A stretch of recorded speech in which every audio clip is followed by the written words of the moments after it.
이렇게 집값을 올리는 애들이 있습니다. 자, 이 얘기를 들어보시면 신고가 18억, 1년 뒤에 계약이 취소됐다. 한번 말씀드렸죠. 따라 샀는데 5억이 뚝 산 사람도 있습니다. 그런데 알고 보니까 이게 거래가 신고가는 미리 계약과 동시에 신고가를 올려가지고 부풀려서 올려놓고 이런 식으로 값이 올라갔다. 이렇게 작전을 만드는 애들이 있는 거죠. 전세랑 똑같습니다.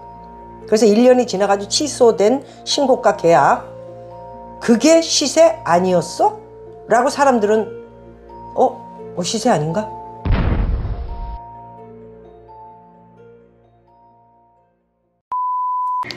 알로하 여러분, 하와이의 박미입니다. 제가 서 있는 곳은 멕시칸 레스토랑입니다.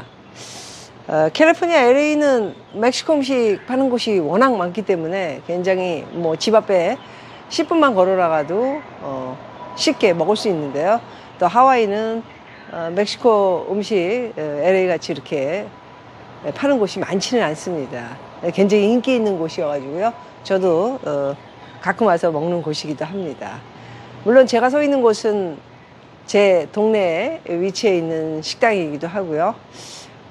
이곳은 제가 볼 때 이제 3년 후 정도 되면 여러분들에게 보여드렸던 한 곳 중에 하나로 역사 속으로 남을 것 같습니다. 바로 이것도 또 새로운 콘도가 들어오기 때문에요. 제가 이곳에 이제 자주 온다 한들 그때는 주상복합 같은 콘도가 올라가 있지 않을까 합니다. 그만큼 이제 하와이의 이제 마지막 보루의 땅들이 얼마 남지 않았습니다. 거의 다 지금 바다 앞에 있는 곳은 콘도들을 다 지어서요. 남지 않은 땅 중에 유일하게 또 자리가 지금 남아있다. 이렇게 말씀을 드리고요. 오늘도 또 어떤 내용의 기사들이 있는지 한번 여러분 보고 함께 분석해 보도록 하겠습니다. 어떤 것들이 들어와가지고 대한민국 망한다고 했는데 언제 망하냐. 대한민국 망한다는 얘기 한 적이 없거든. 정말 굉장히 진행하기가 힘들다라는 말씀을 한마디 드리고요. 오늘의 기사 사상 초유의 2%대 포인트 시대인데 대출을 놓고 정부와 한국은행이 엇박자. 또다시 대출 규제 완화에 나섰다. 누가요? 정부에서. 한마디로 역전세난 우려 때문인데요. 서울 아파트 중위 전세값은 지난 2021년 9월에 최고가를 찍은 것으로 나타났습니다. 그런데 2년 사이 전세값이 크게 떨어져 집주인이 세입자에게 돈을 돌려주지 못하는 역전세 우려가 현실화하고 있습니다. 이에 정부가 전세보증금 반환 용도에만 한해 대출규제 완화에 나섰죠. 1년 동안 한시적으로 시행하고요. 금융위원회는 전세값 하락으로 전세금 반환이 지연되거나 전세금을 돌려받지 못할 것을 불안해하는 세입자들이 보증금을 돌려받도록 하기 위해 한시적 대출규제 완화를 시행한다고 밝혔습니다. 정부의 정책은 전세금 반환이 어려워진 집주인에 대해 총부채 원리금 상환 비율 DSR 40% 규제 대신에요. 더 많이 주죠. 바로 DTI 총부채 상환 비율 60%를 적용하는 것이 핵심 내용이었습니다. 더블로 가드 빚이라든가 다른 신용 부채가 있을 경우는 이거 어떻게 은행에서 얼마까지 집을 담보로 전세자금 대비 준다는 내용인데요. 처음부터 핀트가 맞지 않는 그런 내용이지 않나 그런 생각도 가져봅니다. 후속 세입자가 당장 구해져서 전세금 차액분만 대출받으면 되는 경우뿐만이 아니라요. 후속 세입자를 구하지 못한 경우에도 완화된 대출 규제가 적용된다고 합니다. 역전세 문제를 해결하기 위해 되도록 폭넓게 지원한다는 게 정부의 방침인데요. 이거 참 위험한 일입니다. 전세 자금에 부족한 것을 은행에서 주고 나면 준 만큼 또 그 근저당 설정을 이제 빌린 만큼 하겠죠. 그러면 그 다음에 들어오는 전세입자가 등기부 등본상에 은행에 120% 설정이 돼 있다면은 누군가가 들어온다 하더라도 불안감을 느낄 것이고요. 전세값은 더 많이 떨어져야 되지 않나 그렇게 저는 생각을 합니다. 어찌됐든 정부는 이번에 또다시 대출 규제 완화에 나섰습니다. 거품이 낀 부동산 시장의 경착륙은 반드시 막아야 한다는 강한 의지의 표명이라고 하는데요. 부동산 시장 상황 보고를 받고요. 연착륙 방안을 강구해달라고 정부에서 특히 대통령이 주문한 것 같습니다. 시장을 이렇게 억지로 빚으로 돌려서 되는 일인가라는 생각을 가져봅니다. 곤란한 건 역시 한국은행입니다. 지난 13일 4회 연속 3.5% 금리 동결을 결정했죠. 그러는 동안에 미국하고 이제 2% 차이의 금리 차이가 나는데요. 저도 지금 걱정이 많이 되는데, 저번 주에는 아직 달러도 뭐 폭등을 하는 게 없고요. 주식도 폭락을 하는 게 없었기 때문에 사람들이 이것도 잘 고스란히 잘 넘어가는 거 아닌가라는 생각을 하고 있지 않을까 합니다. 여러 금통위원들이 가계부채 증가세에 대해서 정말 많은 우려를 표했다고 합니다. 가계부채가 예상 밖으로 크게 늘어난다면 금리뿐만이 아니라 거시건전성 규제를 강화한다든지 여러 정책을 통해 대응할 수 있는 옵션이 있다고 했습니다. 정부를 향해 대출 규제 강화를 요구한 것이고요. 금리 동결 이후 한국은행에서 가계부채 축소 방안을 담은 보고서까지 냈는데, 핵심은 DSR 규제를 강화하고 전세 보증 한도를 낮춰야 한다는 것입니다. 그런데 정부는 반대로 완화를 선택했다고 합니다.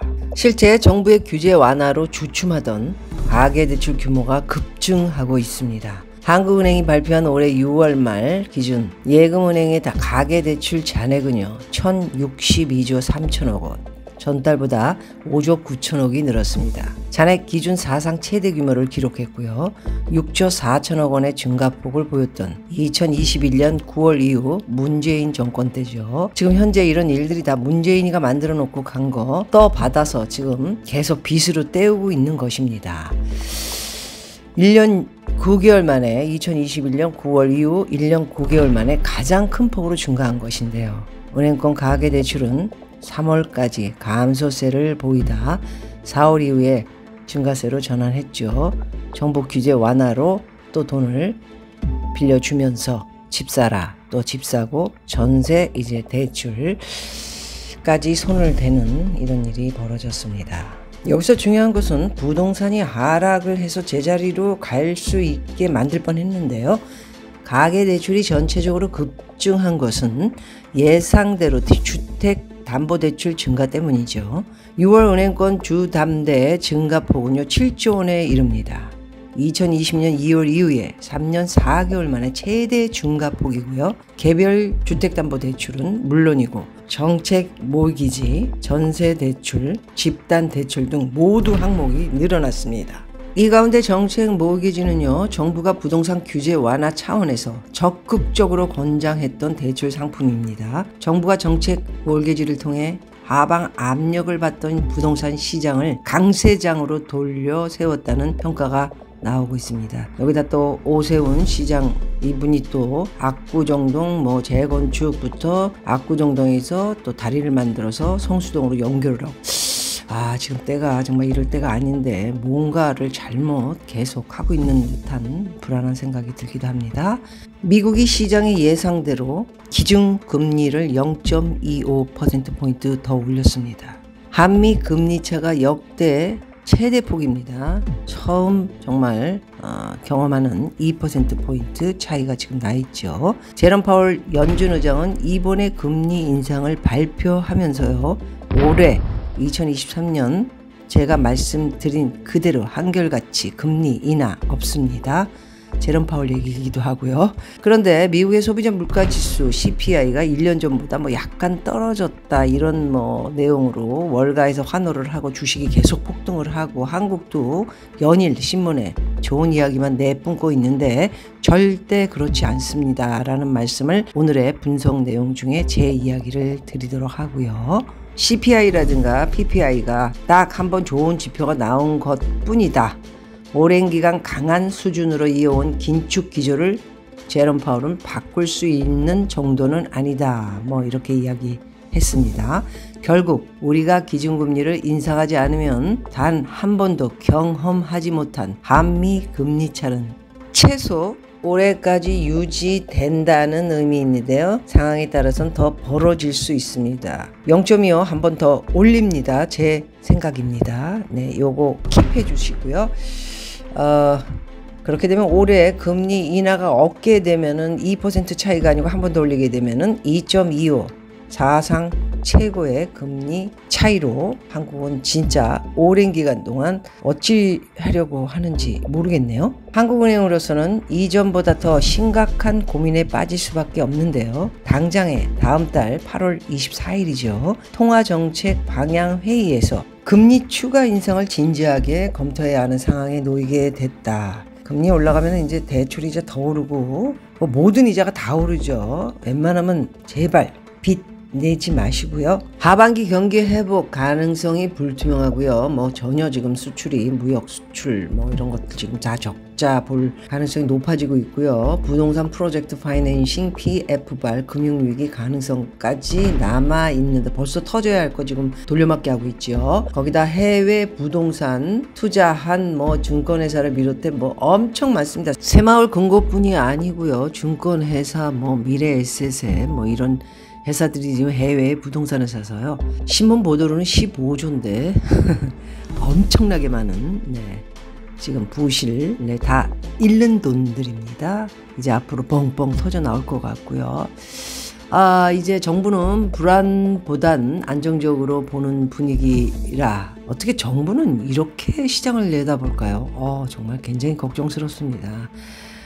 이 추경호 부총리 이분 나중에 무슨 일이 벌어지면 큰 책임을 져야 하실 분 중에 하나인데 어찌 나올지 모르겠습니다. 예, 잘못되면 또 그냥 고개 한번 숙이고 아웃 되면 끝인가요? 국민은 어떻게 해야 되는지 이런 생각을 하고 계신 건지.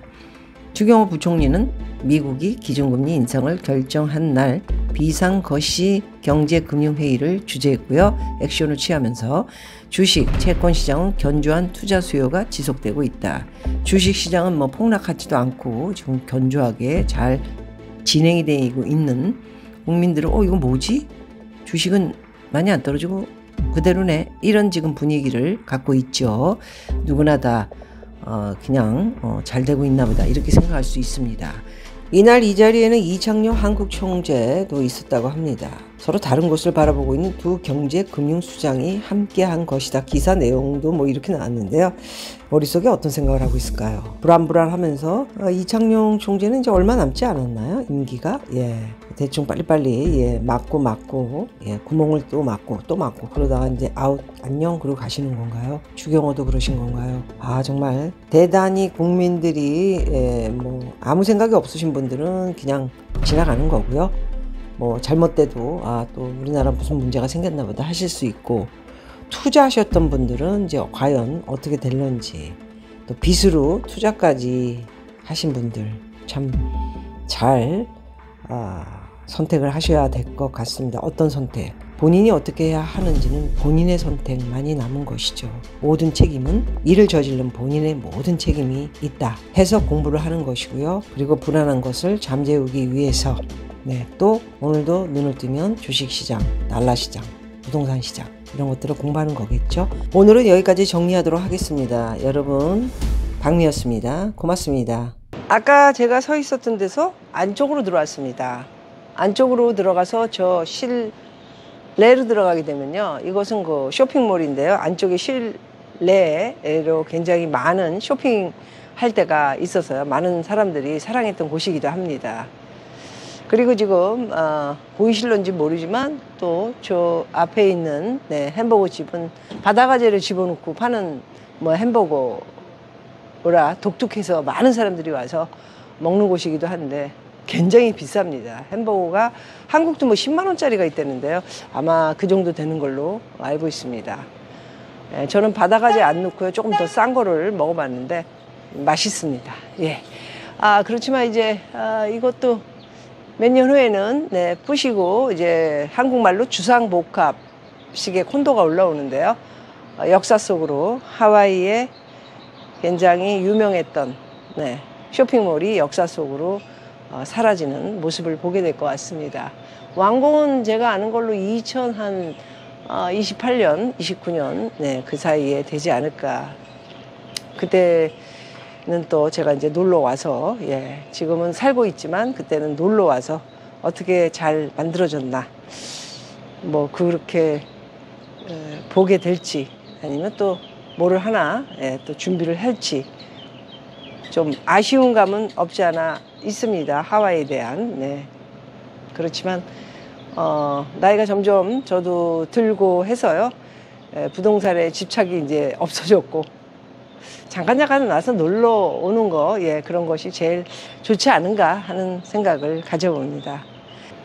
서울도 몇 주 동안 굉장히 언론에서 요 시기를 놓치면 안 되기 때문에 집값을 많이 띄웠던 것으로 알고 있습니다. 특례 보금자리를 한 40조 풀어서 집들을 많이 샀고, 그 외에도 또 부동산 대출이 늘어나서 130조까지 올랐다라는 뭐 이런 신문을 보게 되는데요. 시장은 원래 억지로 하는 게 아닙니다. 자연스러워야 되는데, 약간의 분위기를 띄우는 동안에 부동산이 또 떨어지지 않고 지탱해 나갔던 것은 또 사실입니다. 그래서 굉장히 정부의 정책이 중요한데요. 하반기의 모습은 확연히, 예, 집들이 엄청나게 많이 나오고 있고요. 많이 이제 떨어질 것 같은, 네, 1억, 2억, 3억, 4억, 어떤 데는 뭐 반토막이 난 곳도 있다, 이런 이야기를 듣게 되는데요.